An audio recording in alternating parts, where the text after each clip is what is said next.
BJP निशाना साध रही समाजवादी पार्टी पर, अखिलेश यादव पर कि वो इसको जातीय रूप यहां पर दे रहे हैं इस पूरे मामले को। रणवीर सिंह हमारे साथ जुड़े हमारे सहयोगी इटावा से। रणवीर, कथावाचक से शुरू हुआ ये मामला अब जातीय विवाद पे यहां पर आकर टिक गया है, जरा बताइए वहां पर क्या कुछ चल रहा है? इसको लेकर प्रदर्शन भी वहां पर होना है विरोध में।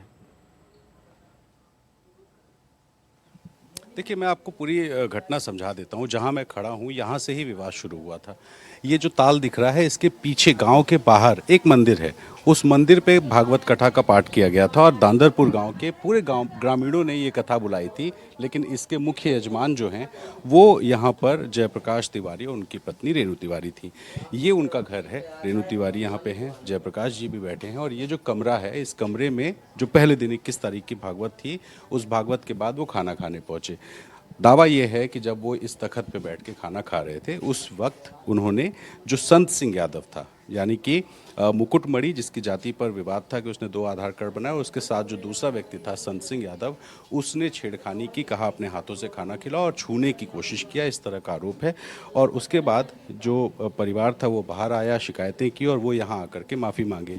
इस बीच इस परिवार का ये कहना है कि उनके पास एक झोला था और वो झोला जब वो कुछ निकाल रहे थे तो उसमें से 2 आधार कार्ड गिरे। 2 आधार कार्ड में एक आधार कार्ड जो मुकुटमणि अग्निहोत्री के नाम पे था और दूसरे आधार कार्ड में मुकुट सिंह लिखा हुआ था। और वहीं से विवाद की शुरुआत हुई, ठीक इस जगह से। फिर गांव के कुछ लोग इकट्ठे हो गए और लेकर के उनको गांव के बाहर चले गए, जहां ये सारा विवाद हुआ। रेणु जी हैं, इनसे पूछता हूँ। ये रेणु जी, बड़ा गंभीर आरोप वो लगा ये रहे हैं कि जो विवाद हुआ, चलो वो तो एक सबने तस्वीरें देखी हैं, वो ये कह रहे हैं कि नाक रगड़वाई गई जूते पे। उन्होंने कहा कि पंडिताइन का जो है शुद्धिकरण के लिए उनको पेशाब मंगाया गया। मुझे पूछने में इस बात पे बड़े शर्म आ रहा है, लेकिन फिर भी जो आरोप है उसमें ये कहा गया कि इस तरह से बुला करके छिड़काव किया गया पेशाब का और शुद्धिकरण के नाम पर ये सारा कुछ हुआ। क्या कहेंगे? उन्होंने जो नाक रगड़ी है, जो गलती करी है, इसलिए नाक रगड़ी है, माफ़ी मांगी है। हड़बड़ा के जब वो भागे हैंगे, उनके आधार कार्ड फर्जी उनके पास थे, वो गिरे उनके झोला से। इन पे कड़ी, दोनों पे कड़ी से कड़ी सजा इन्हें दी जाए और जितने ये दोनों फर्जी बन रहे हैं इन्हें इनकी औकात तक लाया जाए। क्योंकि आगे जे किसी भी कथा पे, भागवत पे इस तरीके से आज मेरी कथा इनके बदौलत खंडित भई पड़ी है। आगे ना ये ऐसा कोई कार्य होए, किसी की भागवत खंडित ना हुए। आप परीक्षित थी, यजमान थी उस पूजा की, तो आरोप ये लग रहा है कि पंडिताइन को बुलाया गया। वो पंडिताइन लोग कह रहे हैं कि आप थी, ऐसा कुछ था क्या? परीक्षित तो हम दोनों जने बने थे। हाँ। और ये जो शुद्धिकरण वाली बात, ये झूठ है, निराधार बिल्कुल झूठ है, गलत कह रहा है ये। मारपीट तो हुई थी? मारपीट यहाँ नहीं हुई, यहाँ से चले गए हैं। कहाँ हुई मुझे बिल्कुल जानकारी नहीं है।